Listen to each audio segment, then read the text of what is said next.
ఆయన తృప్తిపరిచి ఉన్నాడు. ఆకలి కొనిన వారి ప్రాణమును మేలుతో నింపి ఉన్నాడు. ఎందుకు వీరు దేవునికి కృతజ్ఞతాస్తుతులు చెల్లిస్తున్నారని అంటే, రెండు అనుభవాలను, మేళ్లను లేక ఉపకారాలను కదా ఇక్కడ భక్తుడు తెలియజేస్తున్నాడు. ఒకటేమో ఆశగల ప్రాణాన్ని పెట్టుకుని దగ్గర 107 కీర్తన 9 వచ్చును. ఒకటేమో ఆశగల ప్రాణాన్ని తృప్తిపరిచాడు. రెండేమో ఆకలి గొనిన వారి ప్రాణమును మేలుతో నింపి ఉన్నాడు. రెండు, ఆకలి తీర్చాడు, ఆశగల ప్రాణాన్ని తృప్తి పరిచాడు. ఈ రెండు దాదాపుగా మనం ఆలోచించేది ప్రతిదాన్ని కూడా భౌతికంగానే ఆలోచిస్తాం, ఆత్మ సంబంధంగా ఆలోచించాం.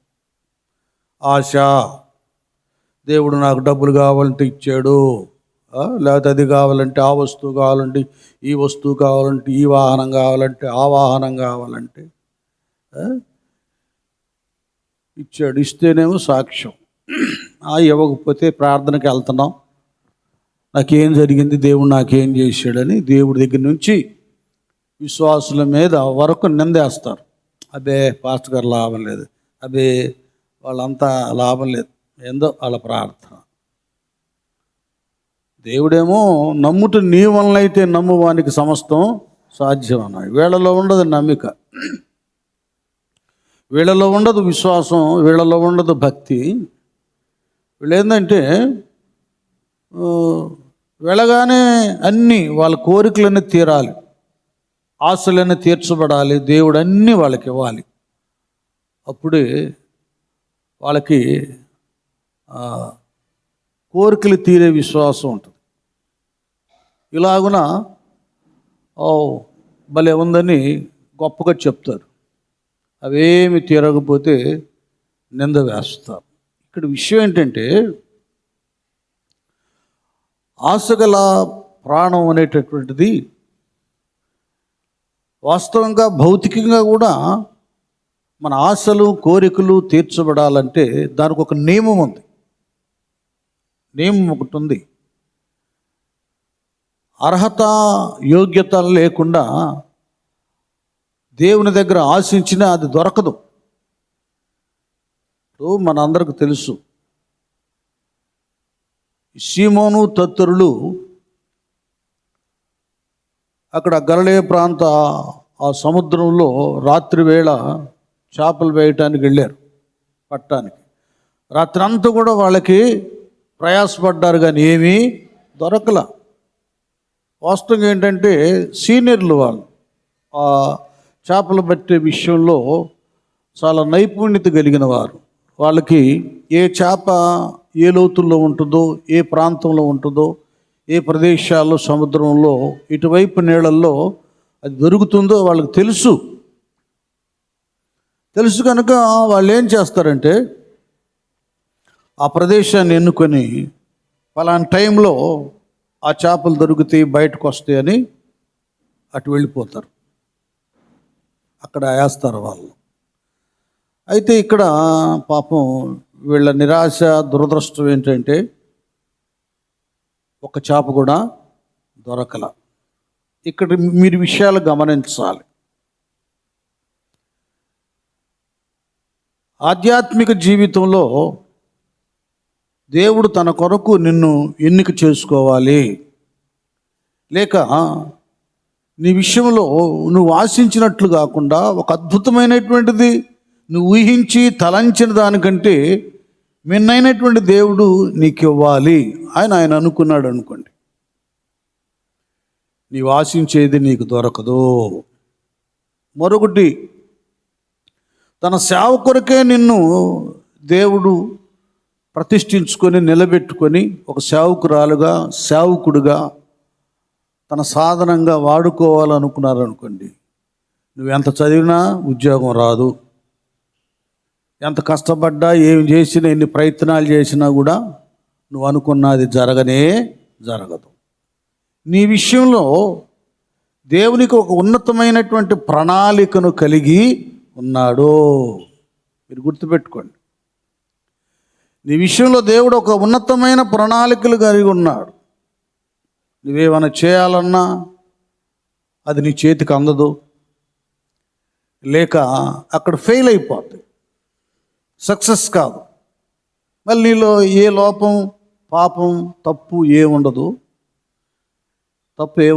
అయితే దేవుడు నిన్ను తన పనిలో నీ విషయమై ఒక ఉన్నతమైన ప్రణాళికను కలిగి ఉన్నాడు.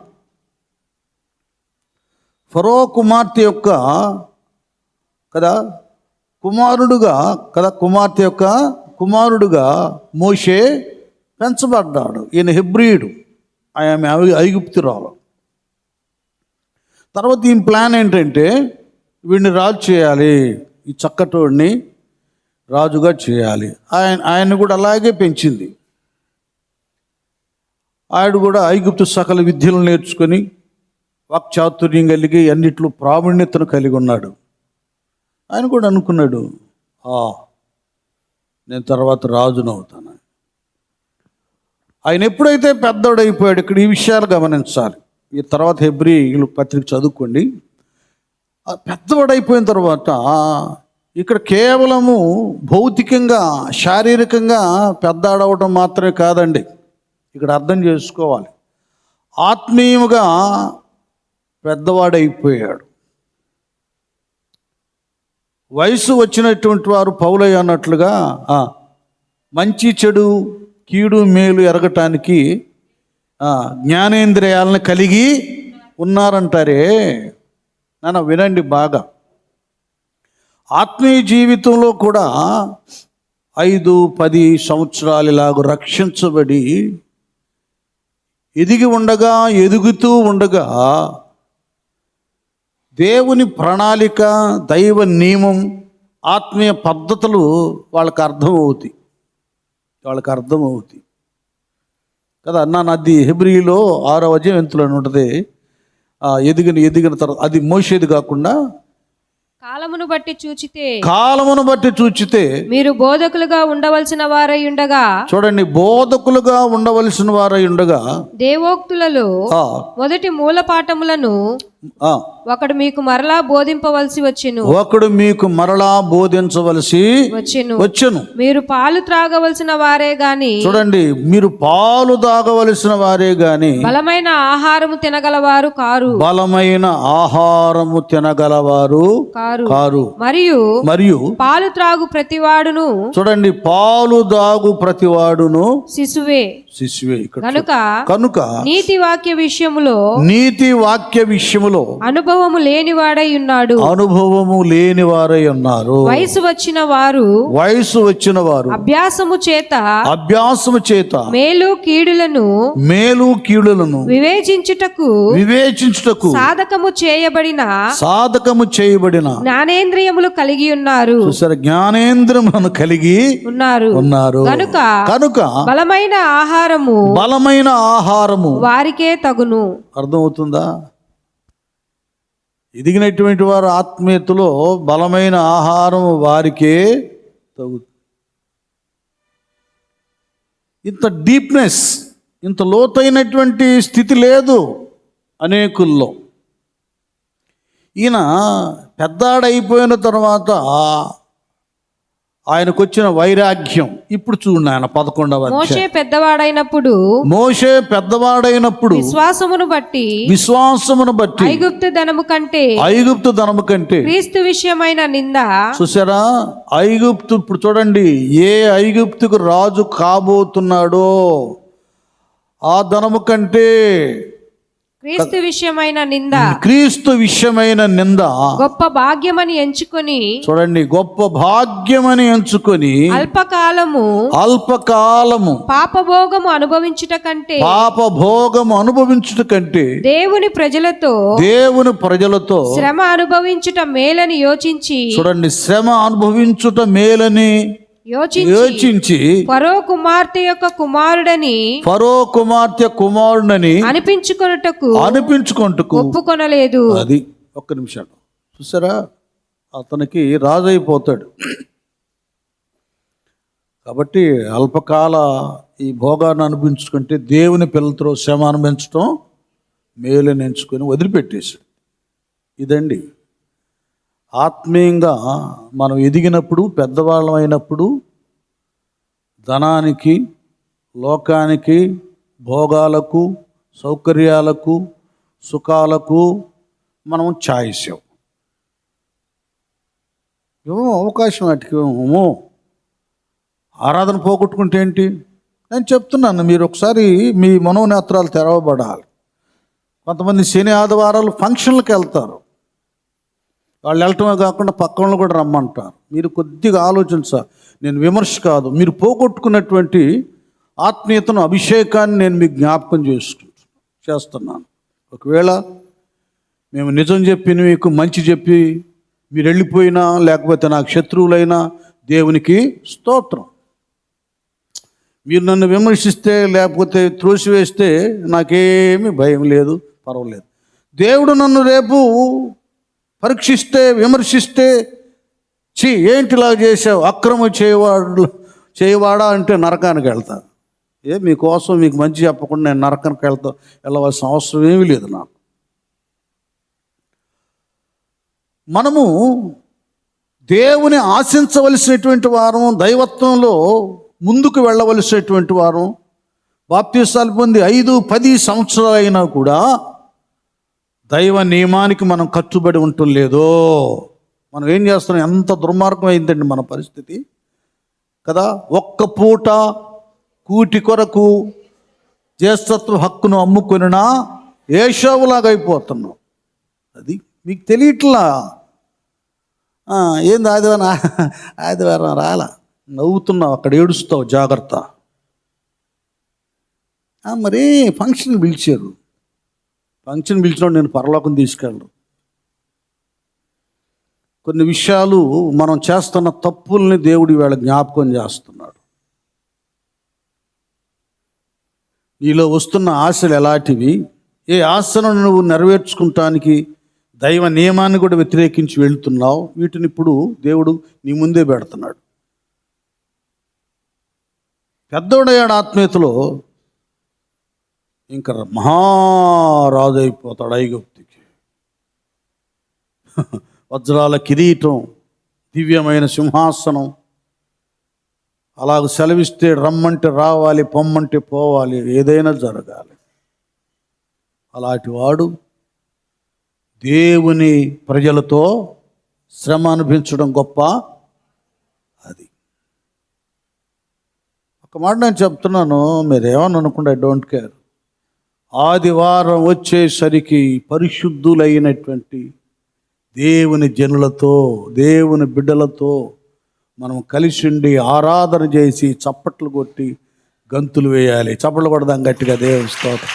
అది నువ్వు నిజంగా దేవుణ్ణి, దేవుని వాక్యాన్ని, దేవుని సంఘాన్ని అంటే నీ వలే రక్తము చేత, ప్రభు రక్తం చేత కడగబడినటువంటి భక్తులను ప్రేమిస్తే, ఆ స్నేహము నువ్వు చేసే ఆ స్నేహము నిజమైన స్నేహం అయితే, దివ్యమైనటువంటి పరిశుద్ధులు సమావేశమయ్యే పునరుద్ధానపు ఆరాధన దినాన్ని నువ్వు అర్థం చేసుకో. ఎందుకంటే నేను, మా సహోదరులు, దూతలు అందరూ మా దేవుని ఆరాధన చేస్తాం. అది భక్తి నియమంలో బ్రతుకు నేను మీకు నేర్పిస్తున్నా. వేషధారణ బ్రతుకు కాదు, ఆచార భక్తి కాదు, ఆడుకునే భక్తి కాదు, ఎగతాడు భక్తి కాదు. రియల్ నిజమైన భక్తి నేను మీకు నేర్పిస్తున్నా. మోషే కంటే పెద్ద గొప్పోడి వేదు నువ్వు చెప్పు. అరే ఎప్పుడు అవకాశం దొరికితే పరిగెత్తారండి ఆదివారాలు వదిలిపెట్టి కొంతమంది భక్తులు. ఎప్పుడు అనుకూలత అవకాశం దొరికిందనుకోండి, ఉపవాస దినాలు ఎగ్గొట్టడానికి, ఆరాధన ఎగ్గొట్టడానికి వెళ్ళిపోతారు. నువ్వేం చూపిస్తున్నావు మాదిరి?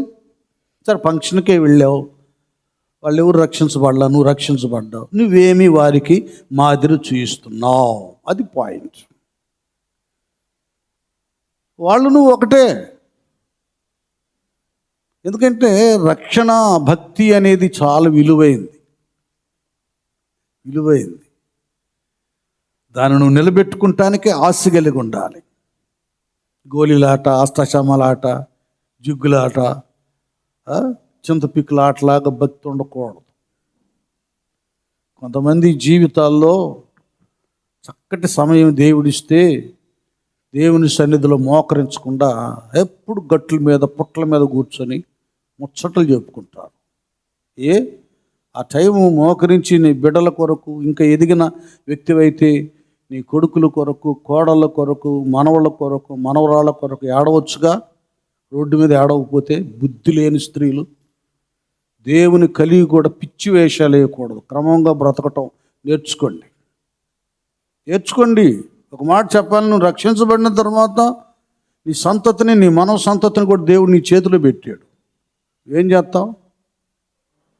వాళ్ళ బుగ్గిపాలు చేస్తావా? నిత్య జీవానికి వారసులుగా చేస్తావు. ఇదంతా ప్రతిదానికి ఒక పాయింట్ ఉంది.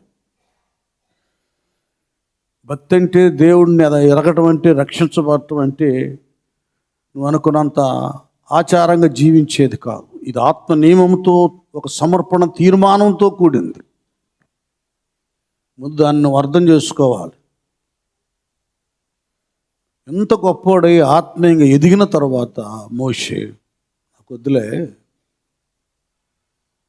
కదా, ఏమంటాడంట? అల్పకాలము పాపభోగం అనుభవించుట కంటే. చూసారా ఎంత గట్టిగా అన్నాడు ఈ ప్రవక్త? అల్పకాలము పాపభోగము అనుభవించుట కంటే దేవుని ప్రజలతో. అబ్బబ్బబ్బా, ఆ మాట ఎప్పుడన్నా హృదయంలో ఉందా? అసలు దేవుని పిల్లల్ని జ్ఞాపకం వస్తున్నారా? దేవుని ప్రజలతో శ్రమ అనుభవించుట మేలని యోచించి ఫరో కుమార్తె యొక్క కుమారుడని అనిపించుకొనుటకు ఒప్పుకోలే. నాకు వద్దు, సింహాసనం వద్దు, ఆ గోత్రం నాకు వద్దు, ఒప్పుకోలా. నెక్స్ట్, అది ఇది ఈ పాయింట్ నువ్వు నేను మనందరం గమనించాలి. ఏలయనగా అతడు ప్రతిఫలముగా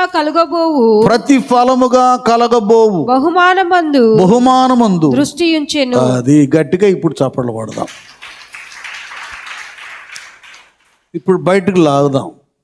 అసలు ఏంటండి ఇదంతా అంటే, ఆయనకు ఐగుప్తు సింహాసనం మీద ఆశ కోరిక లేదు, కానీ ఆయనకు పరలోకం మీద ఆశ కోరిక ఉంది. ఏమంటాడు నాన్న అక్కడ?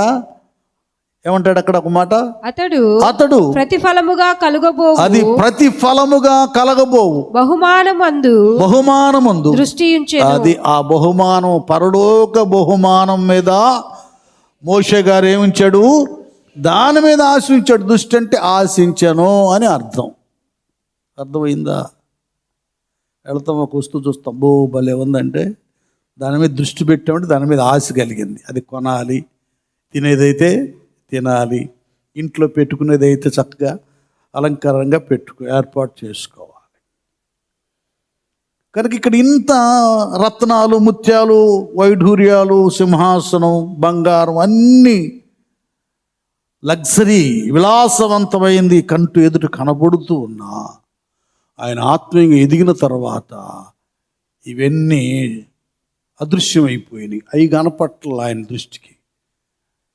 మనోనేత్రాలు తెరవబడి కదా, అదృశ్యమైనటువంటి భక్తిహీనులకు, లోకానికి కనబడినటువంటి అదృశ్యమైనటువంటి ఉన్నతమైన ఆ సింహాసనం, బహుమానాలు మోషే గారికి కనబడ్డాయి. గట్టిగా చప్పలు కొడదాం. అదృశ్య దేవుని స్వరూపమై ఆది అంతములైన అమరుడవు, ఆకాశ జ్యోతుల అమరత్వము గల అపురూపుడా. పడాలి. అదృశ్య దేవుని స్వరూపమై ఆది అంతములైన అమరుడవు, ఆకాశ జ్యోతుల ఆలనవై అమరత్వము గల అపురూపుడా, ఆరాధన ఆరాధన స్తుతి ఆరాధన, హల్లెలూయా, ఆరాధన స్తుతి ఆరాధన స్తుతి ఆరాధన స్తుతి ఆరాధన, స్తుతించెదా స్తుతి పాత్రుడా, స్తుతించెదా స్తుతించెదా నా హృదయము.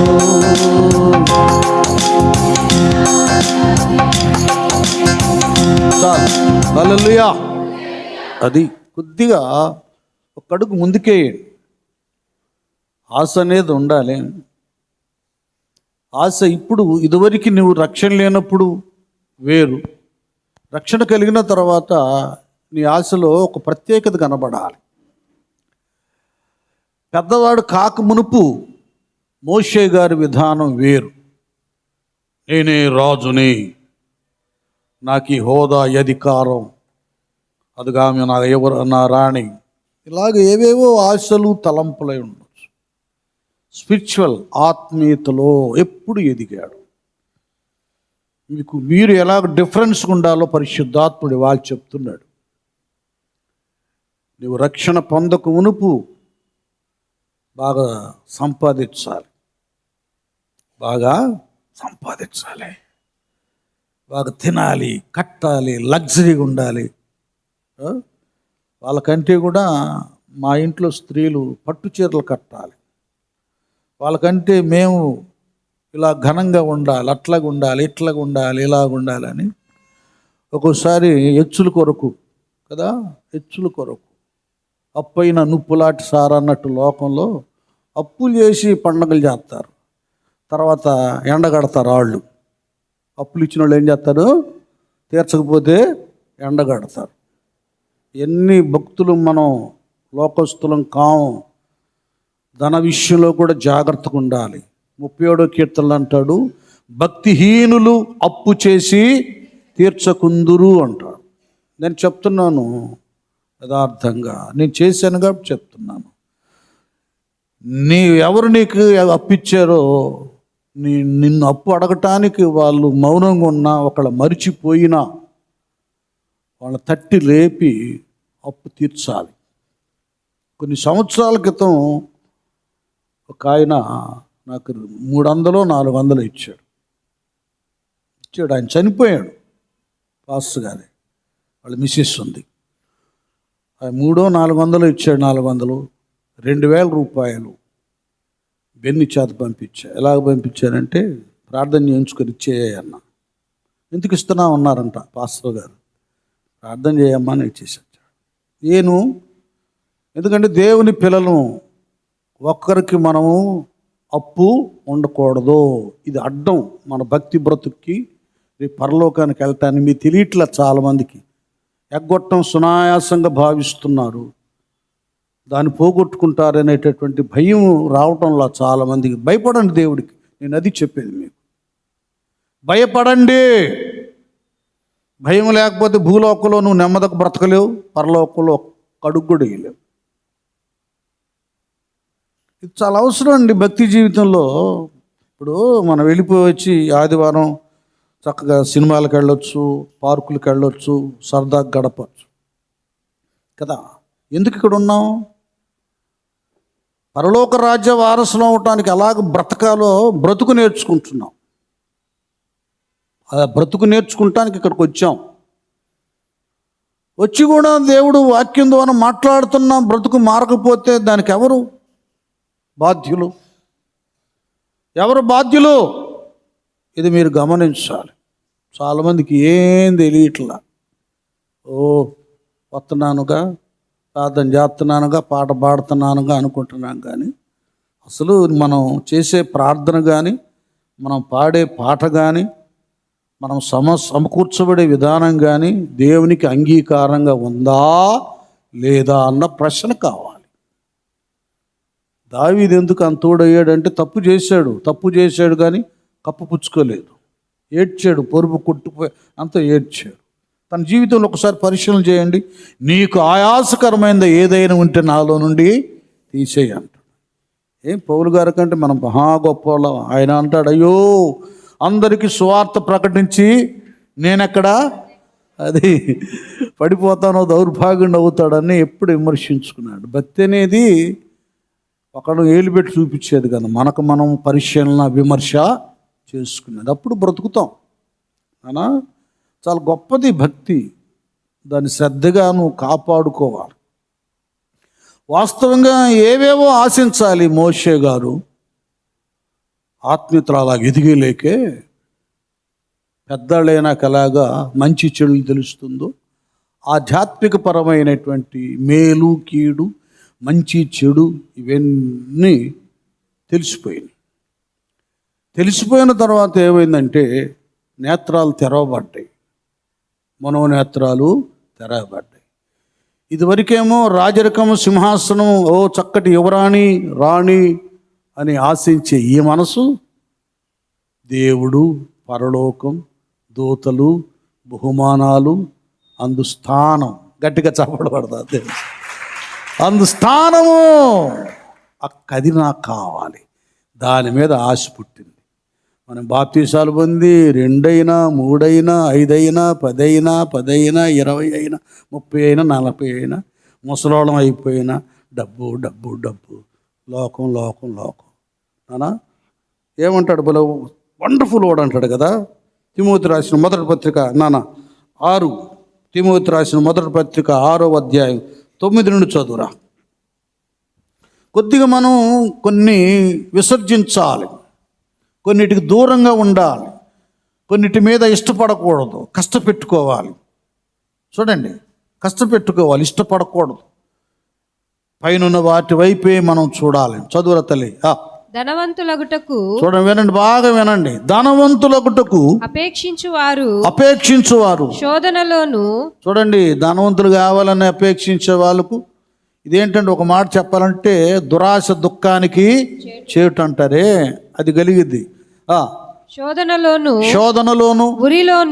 దేంట్లో ఉరిలోను అవివేకయుక్తములను హానికరములనైనా అనేక దురాశలలోను పడుదురు. అనేక మామూలాశలు కదండి, ఆశది దురాశలలోను పడుదురు. అట్టివి మనుషులను నష్టములోను. చూసారా, ఇలాంటి దురాశలు మనుషులను నష్టములోను నాశనములోను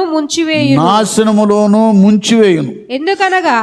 ఎందుకనగా ధనాపేక్ష సమస్తమైన కీడులకు మూలము. కొందరు దానిని ఆశించి, వినండి, విశ్వాసము నుండి తొలగిపోయి. అర్థమవుతుందా విశ్వాసులారా? కొందరు దానిని ఆశించి విశ్వాసము నుండి తొలగిపోయి నానా బాధలతో తమ్మును తామే పొడుచుకొనిరి. చూసారా? ఇంకా తర్వాత ఏమన్నది నాన్న కింద చక్కగా మంచి విషయాలు. దైవజనుడా, నీవైతే, అది మీ అందరికి మనందరికి చెబుతున్నాడు దేవుడు. మనమైతే వీటిని ఏం చేయాలి? మనం విసర్జించి నీతిని భక్తిని విశ్వాసమును ప్రేమను ఓర్పును సాత్వికమును సంపాదించుకొనుటకు ప్రయాసపడుము. గట్టిగా చప్పట్లు కొడదాం. అది మనం డబ్బు కాదు, డబ్బు అదే వచ్చిందండి. ఇంకొక మాట చెప్పాలంటే, ఇప్పుడు అపోస్తులు పేతురయ్య వీళ్ళందరూ ఒక చేపలు పట్టి వృత్తి మానేసి, రండి మీ చేపలు వల్ల వదిలిపెట్టి నన్ను వెంబడించండి, నేను మిమ్మల్ని మనుషులు పట్టే జాలలు అన్నారు. సరే, ప్రభువారు శ్రమలో పారిపోయారు, మళ్ళీ వచ్చారు, పశ్చాత్తాపడ్డారు, అభిషేకించబడ్డారు, సేవ ఆరంభించారు. ఇంకెట్టా నేనెట్టా నా భార్య బిడ్డలు ఎట్ట బ్రతకాలని ప్రభు శరీరధారిగా ఉన్నప్పుడు ఆలోచించారు, కానీ ప్రభు తోడుగా ప్రక్కన ఉన్నప్పుడు ఆలోచించారు. కానీ ప్రభు ఆత్మ లోపలికి వచ్చిన తర్వాత ఏమి తిందమా ఏమి త్రాగుదమన్న ఆశ కానీ ఆలోచన కానీ వారికి లేదు. కష్టపడి సేవ చేస్తున్నారు. ఒక్కరోజు ప్రసంగానికి 3,000, మరొకసారి 5,000. రోగులు బాగవుతున్నారు, చచ్చిన వాళ్ళు బ్రతుకుతున్నారు, అద్భుతాలు ఇలా జరుగుతున్నాయండి. ఇక భక్తులలో పరిశుద్ధాత్మ దేవుడు కథలకు బుట్టిచ్చాడు. వాళ్ళు ఏం చేశారు? తమ చర స్థిర ఆస్తులను అమ్మి తీసుకొచ్చి అపోస్తుల పాదాల దగ్గర పెట్టారు. అర్థమవుతుందా? కాళ్ళ దగ్గరికి వచ్చింది డబ్బు. గుర్తుపెట్టుకోండి, నువ్వు యథార్థంగా నీతిగా బ్రతికితే డబ్బు కోసం మనం పరిగెత్తాం, డబ్బులే మన కాళ్ళ దగ్గరికి వస్తాయి. వద్దులేండి, లేదన్నా నువ్వు తీసుకున్నా తర్వాత ఉండప్పుడు అని, లేకపోతే ఏం పర్వాలేదు నాకెందుకు ఇవ్వాలని ఉందను. దేవుడు ఒక మెర్కల్ చేసే అంత భక్తి మనలో లేదు అసలు. ముందు మనం ఎవడిక నిత్యనేగా మనకి ఇయటానికి చెప్పండి. ఇవ్వుడి అప్పుడు నీకు లేదయా, అసలు ఆ బుద్ధే లేదయా, ఇచ్చే బుద్ధే లేదు కొంతమందికి. అస్సలు ఎవరు వాళ్ళ బ్రతుకులు. మరి ఎంతమంది దొంగలు ఉండారు మలాకులలాగా? దశంభాగాలు ఎగ్గొట్టిన వాళ్ళు, కానుకలు ఎగ్గొట్టిన వాళ్ళు, కృతజ్ఞత అర్పణలు ఎగ్గొట్టిన వాళ్ళు ఎంతోమంది ఉన్నారు మందిరాల్లో. నీకు అప్పించినోడు కాదుగా తగాదలాడటానికి. ఆయన దేవుడు, ఆయన ప్రేమామయుడు, ఆయన క్షమించువాడు. నువ్వు ఇచ్చేదేం పట్టించుకోడు, నువ్వు వచ్చేది పట్టించుకుంటాడు. నీ హృదయం సరిగిస్తే ఇంకా ఇష్టపడతాడు. నీ విషయం ఒకట్లేండి, హృదయం సరిగా ఇచ్చినోడు డబ్బులు ఇవ్వటానికి వెనకాడు. అంటే సరిగా ఇవ్వలేదు అని అర్థం. దేవునికి ఇవ్వని వాళ్ళు ఎవరైనా ఉన్నారంటే పూర్ణ ఆత్మతో పూర్ణ హృదయంతో దేవుణ్ణి సేవించట్లా. పరిపూర్ణంగా దేవుడు లేడు. హృదయమే దేవుడికితే దేవుడే మన కొరకు తన ప్రాణాన్ని బలిగా యాగం చేశాడు. ఏమైనా ఇస్తాం దేవుని పని కొరకు. వాళ్ళు తీసుకొచ్చి చరస్థిర ఆస్తులు ఇచ్చారంటే మీరు ఆలోచించండి. పొలాల మేరు, స్థలాల మేరు అన్ని అమ్మేసి తీసుకొచ్చి డబ్బు అక్కడ పడేశారు. అది మనం ఆశించనిది మన ముందుకు వచ్చేసింది. మనం ఆశించిన పరలోక భాగ్యాన్ని గురించినటువంటిది మన కొరకు దేవుడు భద్రపరిచి ఉంచుతాడు కదా.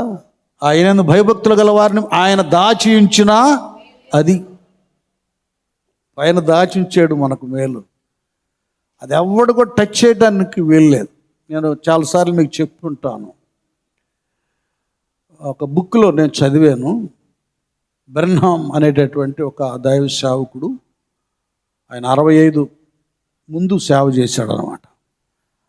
ఆయన చాలా కష్టాల నుంచి, మనం ఎట్లాగా తాటాక మందిరం దగ్గర నుంచి ఆరంభమైందో సేవ, అలాగే చాలా కష్టపడి చేశాడు సేవ. ఒకరోజు వెళ్ళి సువార్తకి వెళ్ళి రాత్రి వేళ వచ్చాడు. ఆయనకి కొద్దిసేపు పడక కుర్చీ ఉంటుంది, పడక మంచం కాడ కుర్చీ ఉంటుంది చూసావా, ఈజీ చైర్. అబ్బా, అలాంటి ఈజీ చైర్ ఒకటి ఉంటే బాగుండే అనుకున్నాడు. పాపం ఏం లేదు, ఏదో చిన్న బల్లో ఏదో ఉంటే అట్లా దాని మీద సతికిల పడ్డాడు. తాను మనసులో అనుకున్న మాట దేవుడికి వినబడింది. కొన్ని విషయాలు చెప్పాలి, ఆత్మీయ సంగతులు. ఊరికి ఇక్కడ తినటం, తాగటం, అది కట్టుకున్నాం, ఇది కట్టుకున్నాం, ఇది తిన్నామని కాదు. పర సంబంధమైన కూడా మన దేవుని పిల్లలంగా మనం కొన్ని జ్ఞాపకం చేసుకోవాలి. కొంతకాలానికి మంచి పేరుగాంచబడిన దైవజనుడయ్యాడు. మంచి బిల్డింగ్లు అన్నీ, కార్లు అన్నీ బాగున్నాయి.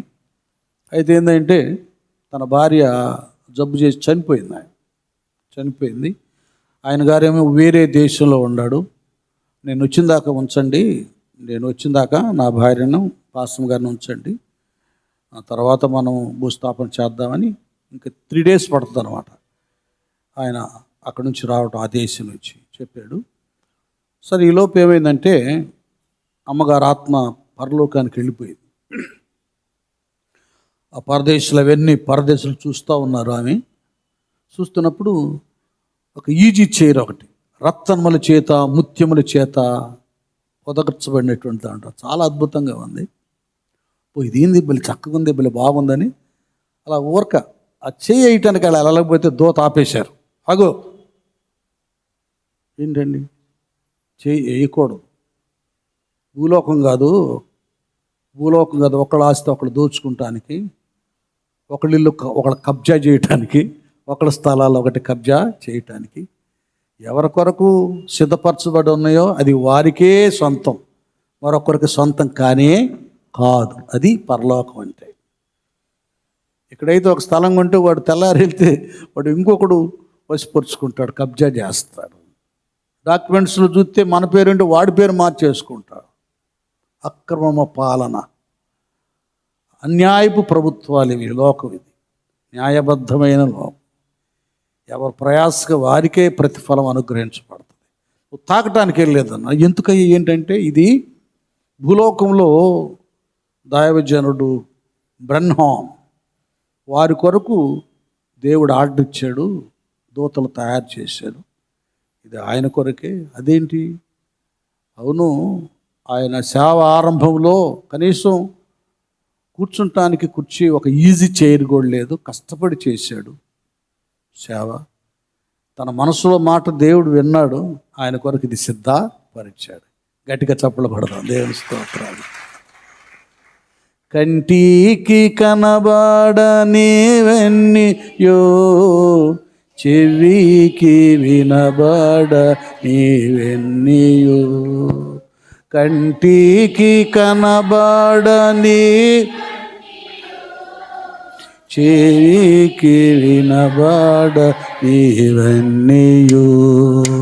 హృదయ గోచరము కానివన్నీయు సిద్ధపరచ జీవన హృదయ గోచరము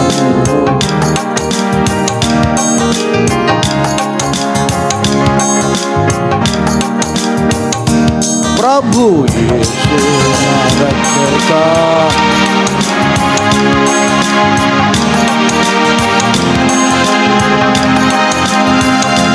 ప్రభు యేసు నా రక్షక,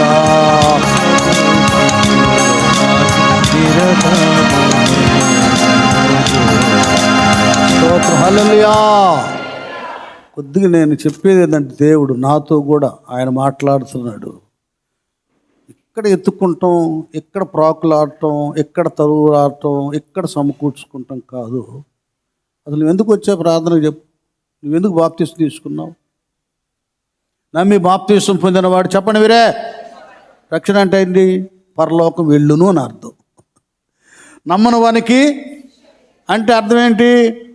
నరకానికి పోతారు అని అర్థం. ఇప్పుడు మనం ఏం చేస్తున్నాం?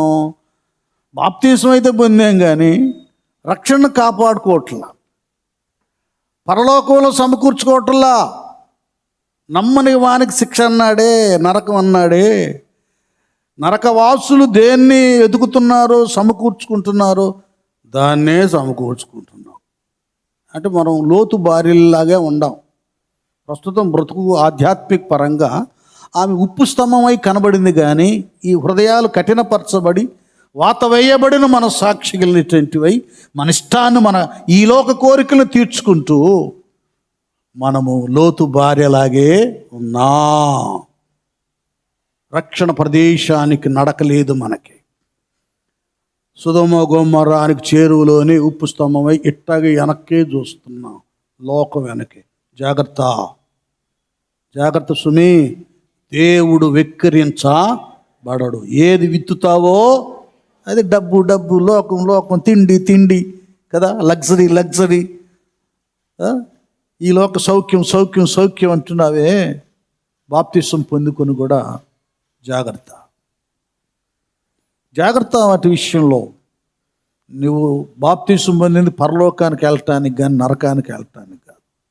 అందుకే కొలస్సీ 3లో ఏమంటాడు నాన్న, ఎంత స్పష్టంగా అంటాడు చూడండి. మనం ఆశించవలసింది, ఎదురు చూడవలసింది మన మోషే అయ్యలాగా మీరు క్రీస్తుతో కూడా లేపబడిన వారైతే, మీరు క్రీస్తుతో కూడా లేపబడిన వారైతే పైనున్న వాటినే వెదకుడి, పైనున్న వాటినే వెదకుడి.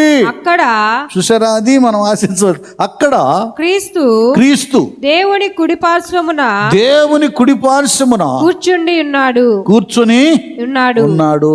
పైనున్న వాటి మీదనే గాని, పైనున్న వాటి మీదనే కాని, భూ సంబంధమైన వాటి మీద, భూ సంబంధమైన వాటి మీద మనసు పెట్టుకొనకుడి. అది అర్థమవుతుంది. ఇప్పుడు నేను చెప్పట్లా, ఆత్మపూరుడైన పౌలై రాస్తున్నాడు. పైనున్న వాటి మీదనే కానీ భూ సంబంధమైన వాటి మీద ఆశ కలిగి ఉండొద్దు. మనసు పెట్టడంటే ఇష్టపడొద్దు, ఆశ కలిగి ఉండొద్దు. ఆశ కలిగితే ఏమైనట్టంటే ఏ గడియలో ఏది కావాలో మనదిన ఆహారం నేడు మాకు దయచేయమని ఇచ్చేస్తాడు ఆయన. ఇంకంతే. కొద్దిగా ఆత్మీయ విధానంలో అడుగు పెట్టండి. వెళితే ఈ టైం నేను 4 రూపాయలు సంపాదించుకోవచ్చుగా, ఇస్తే నాకేదో కొనుక్కోవచ్చుగా అనేటటువంటి లోకాశది, లోక సంబంధమైన ఆశ, ఈ నిరీక్షణ, ఈ ఆలోచనను అరికట్టాలి, దాన్ని పాతిపెట్టాలి. అసలు వాస్తవంగా మనం నీళ్ళలో మునిగినప్పుడే వాటిని కూడా అక్కడ ముంచిపడేయాలి. ముంచట్లా అవి అట్టే తెచ్చుకుంటున్నాం. పాస్టర్ గారు బాప్టిస్ట్ వస్తుంటే ఒకటి చేయి పైకి ఎత్తున్నాడు అంట పొద్దుగులు. మొన్న 3 సార్లు ముంచుతుంటే మునగట్లా.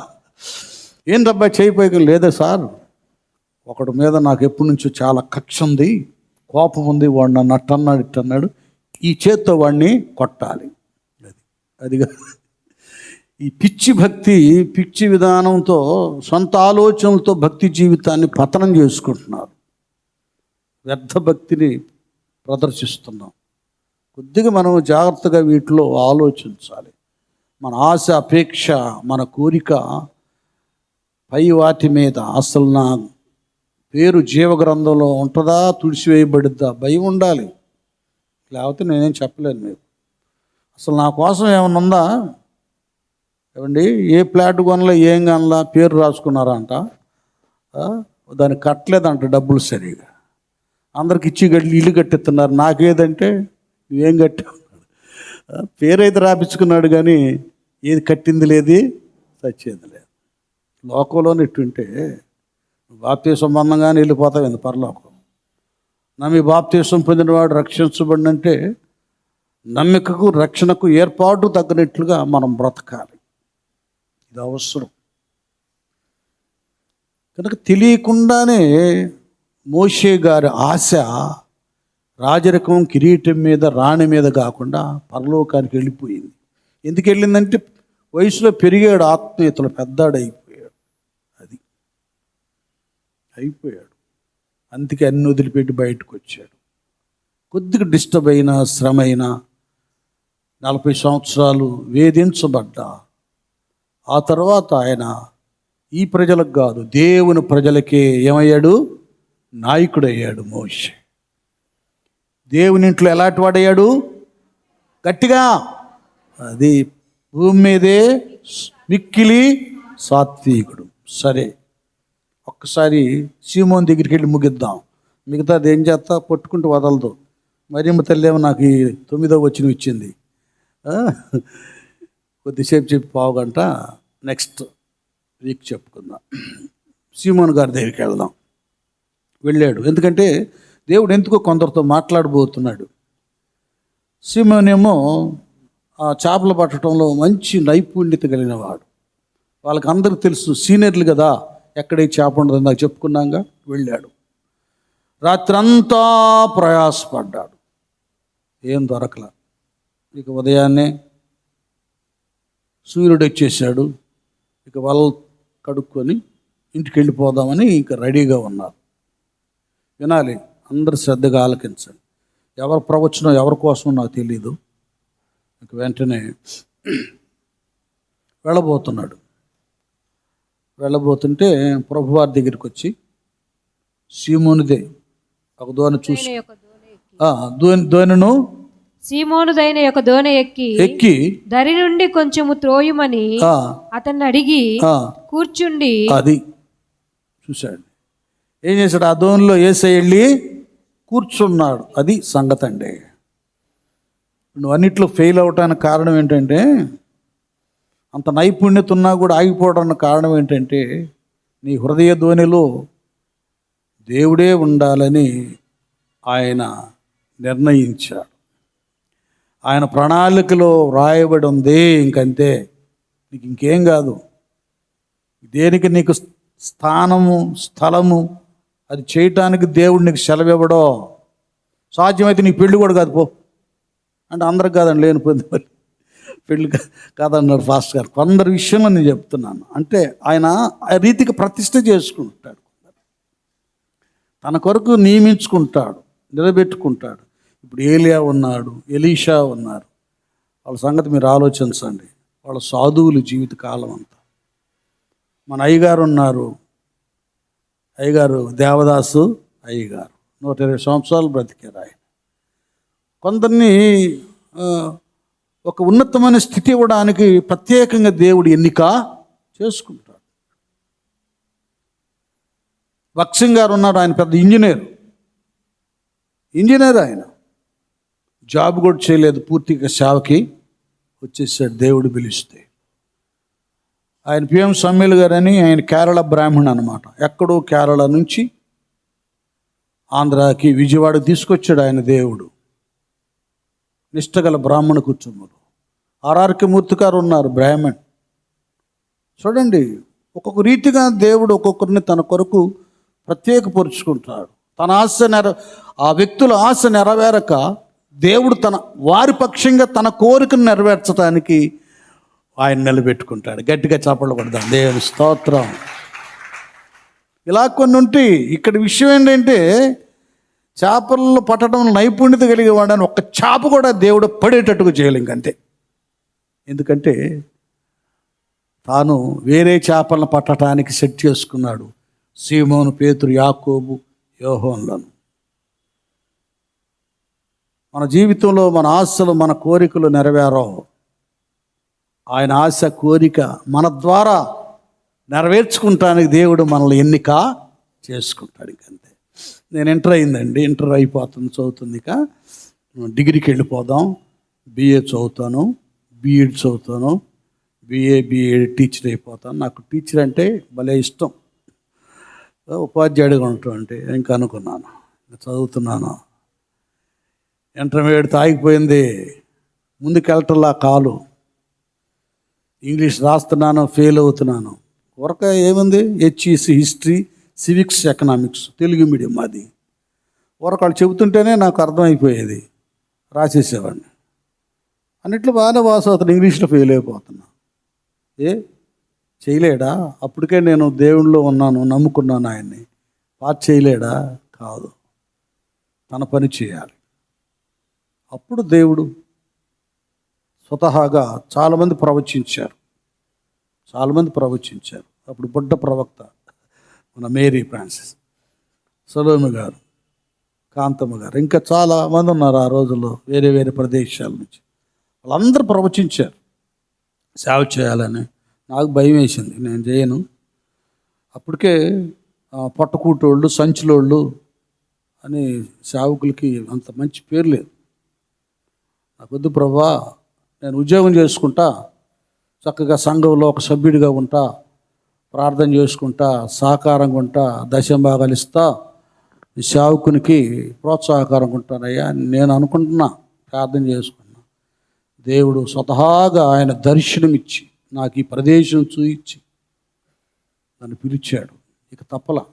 ఒక వారం రోజులు మంచంలో పడేశాడు. ఎప్పుడైతే నేను నీకు సేవ చేస్తాను తీర్మానం చేసుకున్నాను, ఆరోగ్యాన్ని ఇచ్చి నిలబెట్టాడు. ఇక 1984లోనే సేవ, అప్పుడే ఒక బుడ్డి సంఘం పాకాలో, అప్పుడే పెళ్ళి, అన్నీ అప్పుడే ట్రైనింగ్, మళ్ళీ ట్రైనింగు, సేవ, పెళ్ళి అన్నీ 1984లో.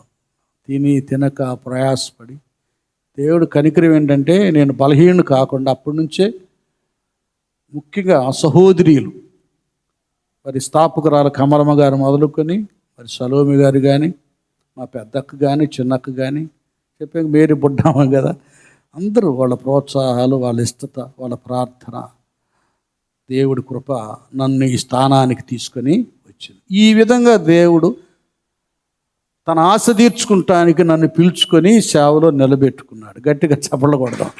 కాబట్టి మరి ఎంతమందిని పిలుచుకుంటాడో నాకు తెలీదు. ఆయన ఆశను మన ద్వారా తీర్చుకుంటానికి దేవుని పిలుపులో, ప్రత్యక్షతలో ఉన్నావనుకో, నువ్వేమి డీలా పడొద్దు. ఆయన ఏమి చేసినా మీరే చెప్పండి, అంతా మన మేలుకే, మన మంచికే ఆయన చేస్తాడు.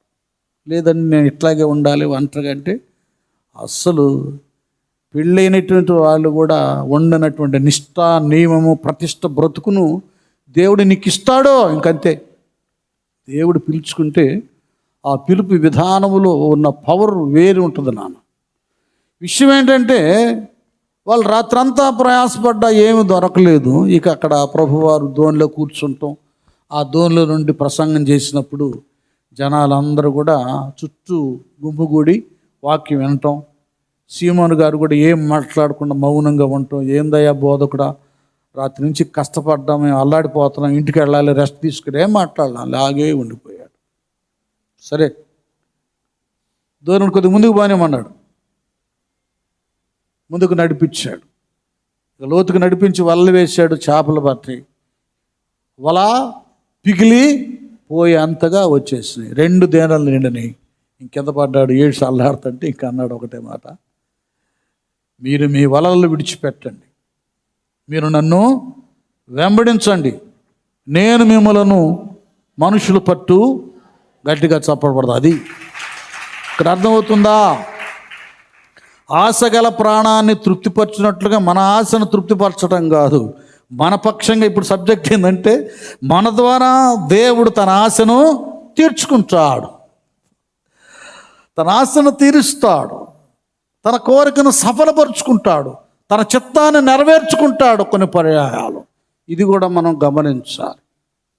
పెళ్ళైనా, పిల్లలున్నా, ఉద్యోగాలు చేస్తున్నా, వ్యాపారాలు చేస్తున్నా, కొన్ని సందర్భాల్లో మీ పని ఆగిపోవడానికి, అక్కడ అలాగుంటానికి ఇలాగుంటానికి, తన కోరిక, ఆశ, తన విధానాన్ని నీలో నెరవేర్చడానికి దేవుడు అది చేస్తాడు. అయినా కూడా నీకు శూన్యతను కలుగు చేయడు. 2 అంతల ఆశీర్వాదాన్ని, ఆనందాన్ని నీ సొంతం చేస్తాడు. అక్కడికి వచ్చాడు కదా, దోణిలో కూర్చొని ప్రసంగం చేశాడు కదా, చేపలు పట్టడానికి లోతుకు నడిపించమన్నాడు కదా, సీమోనును నడిపించాడు కదా, వలలు వెయ్యి అన్నాడు, వేసాడు. ఒకటి కాదు, 2 అంతల ఆశీర్వాదం ఇచ్చాడు. ఇంకోసారి గట్టిగా చెప్పడం ఉండ. ఇది కూడా కొద్దిగా దేవుని పిల్లలుగా మనం పరిశీలన చేసుకోవాలి. అయ్యో ప్రార్థనకు వెళ్తున్నాను, నా వ్యాపారం ఎట్టయింది ఏంది, నా ఉద్యోగం అట్టయింది ఏంది, ఇలా ఎట్టయింది ఏంది, నిరాశపడొద్దు. ఇప్పుడు ఆయన చేతిలో ఉన్నావు, ఆయన నియమంలో ఉన్నావు. సీమోను మౌనంగా ఉన్నట్టుగా ప్రభువారు దోణిలో కూర్చున్నా, కొంచెం త్రుయమన్నా, ప్రసంగం చేసిన ఎన్ని గంటలైన అలాగా ఉన్నాడు మౌనంగా. నువ్వు అలాగుండి ఇంకంతే. ప్రార్థనలో ఉండు, దేవుని ఆలోచనలో ఉండు. దీని వెనక ఏమైందో, ఎలాంటి దీవెన అది 2 అంతలో, 3 అంతలో, 4 అంతలో, 5 అంతలో, 6 అంతలో, 7 అంతలు ఇస్తాడో తెలియదో, ఇస్తాడు ఆయన ఇంకంతే. అలాగే చదువుకుంటున్నటువంటి విద్యార్థులారా, విద్యార్థినీలారా, మీరు రక్షించబడ్డారా? దేవుని చేతిలో ఉన్నారా? ఒకవేళ చదువు ఆగిపోయిందా, లేకపోతే జాబ్ విషయంలో తేడా పడిందా, మరొక విషయంలో ఏదైనా అభ్యంతరం కలిగిందా, మౌనంగా ప్రార్థన చేయి, అడుగు దేవుని. ఏదో ఒక మెర్కెల్ సాక్షిగా నిలబడటానికి, సాక్షిగా ఆయన కోరికను తీర్చడానికి, ఆశను తీర్చడానికి ఈ అడ్డు కలిగిందేమో, ఈ ఆటంకం కలిగిందేమో, అభ్యంతరం కలిగిందేమో, దీని వెనక దేవుడు నీకు ఆనందాన్ని కలుగు చేయునుగాక. గట్టిగా చప్పట్లో. అది చూసారా, ఇక్కడ 2 ఉంటాయి నాన్న సంగతులు. ఈ శ్రమలో కొంతమంది ఏం చేస్తారంటే, అయ్యా నేనేదో తప్పు చేసి ఉంటాను, నా అవిధేయతను క్షమించాయని పశ్చాత్తాప్తులై ఆత్మార్పణ చేస్తారు. చూడండి, ఆత్మార్పణ చేస్తారు. దేవునిలో పరిపూర్ణం అవ్వటానికి, మన ఆశను ప్రార్థించి తీర్చుకుంటానికి, ఆత్మార్పణ చేసి తీర్చుకుంటానికి కొన్ని ప్రాబ్లమ్స్ వస్తాయి. చెప్పాను కదా, ఉద్యోగమే కానీ, చదువే కానీ, వ్యాపారమే కానీ, గృహ నిర్మాణమే కానీ, ఏదైనా కూడా. అందుకే అంటారు కదా మాసిరమణ గారు, ఆత్మార్పణ చేయకయే ఆశించి తిని చెలిమి, అహమును ప్రేమించుచునే అరచితి ప్రభు నీ కలిమి. ఆత్మార్పణ చేయకయే ఆశించి చెలిమి, అహమును ప్రేమించుచునే అరసితి ప్రభుని కలిమి. ఆశా నిరాశాయే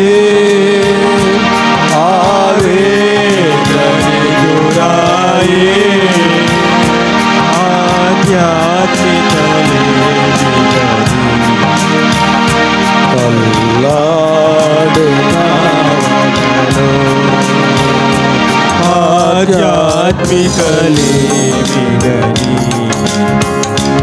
అల్లాడే నావలలో నడిపించునావా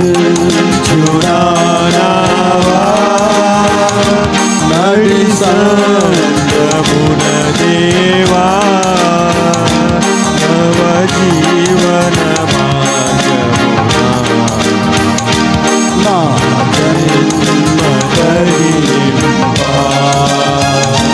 నవ జీవన మార్గమునా నా జన్మ ధరింపా నడిపించునావా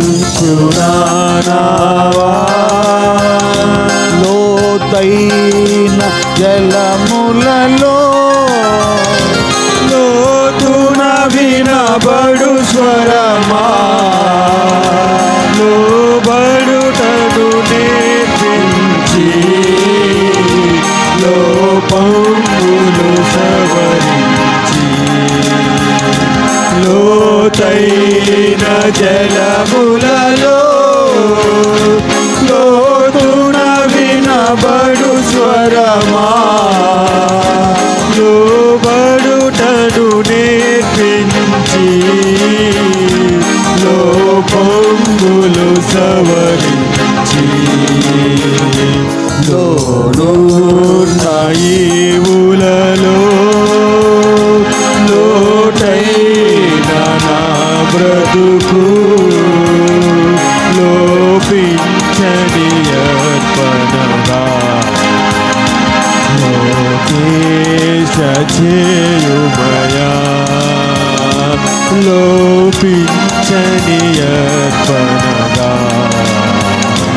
లోకేశ చేయుమయా నడిపించునావా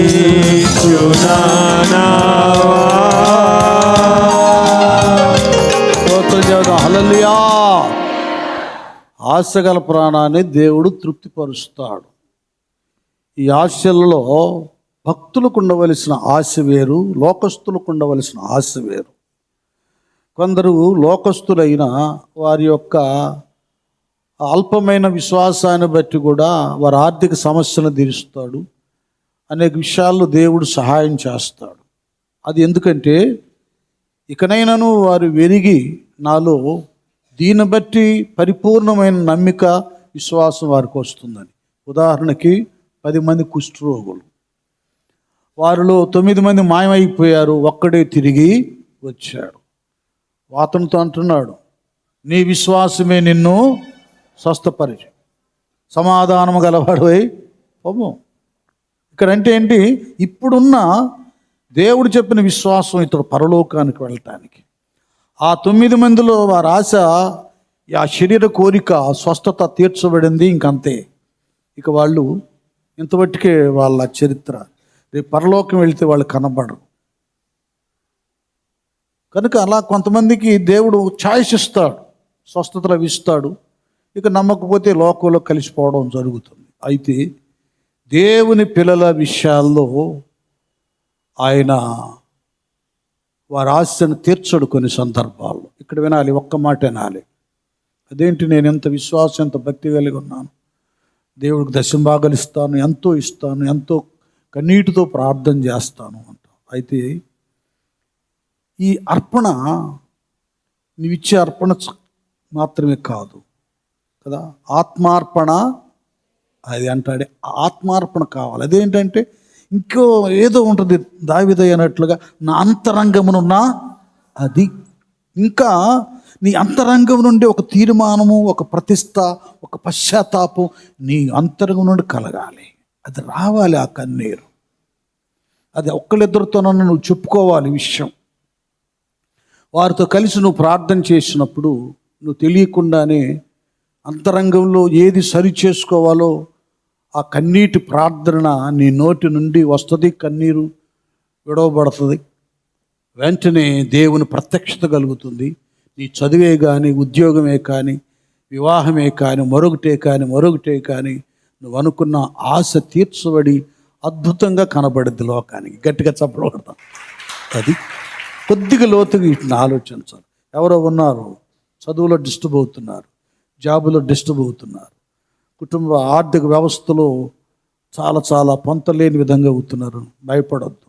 ఒకసారి వెళ్ళిపోయి మధ్యాహ్నమైన వంట అక్కడ జరుగుతూ ఉంటుంది, వండుతూ ఉంటారు, ఆ మూలకెళ్ళి ప్రార్థన చేసుకో. ఏంటి ప్రభా, ఎందుకు ఈ కార్యం జరగలేదు, ఆగిపోయింది, ఈ అభ్యంతరం ఏంటి, ఈ నష్టం ఏంటి అని అది తీర్చబడినట్లుగా అంతరంగంలో నుంచి విజ్ఞాపన మొదలుపెట్టు. వచ్చే వారం సాక్ష్యం గట్టిగా చెప్పబడదాం. దేవుని స్తోత్రం. ఓకే, తల్ల వంచండి, ప్రార్థన చేసుకుందాం. ఆశ గల ప్రాణాలు తృప్తిపరుస్తాడు. ఆయన చిత్తమైతే ఈ ఆశని ఆశ తీర్చబడటానికి, చిత్తం కాకపోతే ఆయన వేరే ప్రణాళికలు ఉంటే తన ఆశను నీ పక్షంగా నెరవేర్చడానికి కొన్ని జరిగిస్తాడు. అందరు ఒక్కసారి హృదయాన్ని కుమ్మరించండి. కొందరు ఒక్క నిమిషం ప్రార్థన ఒక్క నిమిషం అందరూ కూడా, అయ్యా ఏంటయ్యా ఇలాగ నా ఆశ నిరాశ అయిపోతుంది, ఆత్మార్పణ చేయలేదా, నేనేం చేయాలి ప్రభా, నేను ఎలాగుండాలి ప్రభా, ఏ విధంగా నా ప్రభా నేను ప్రార్థించాలి, నిలబడాలి నాయన, అయ్యా నాకు నేర్పించయ్యా, నాకు అనుగ్రహించయ్యా, ఆ ప్రత్యక్షతను దాయిచేయి ప్రభో. అందరూ హృదయాలు దిగులు పడిన వేళలలో దరి చేరిన దేవా, అవమానపు చీకటిలో బలమిచ్చిన నా దేవా, దిగులు పడిన వేళలలో దరి చేరిన దేవా, అవమానపు చీకటిలో బలమిచ్చిన నా దేవా, చీకటిలో వెలుగువై నడిచొచ్చిన నా దేవా, చీకటిలో వెలుగువై నడిచొచ్చిన నా దేవా, నీ చల్లని ఒడిలో నన్ను చేర్చగరావా, నీ చల్లని ఒడిలో నన్ను చేర్చగరావా, ఆధారం నాకు ఆధారం, నాకు తోడు నీడై ఉన్నది కృపయే ఆధారం,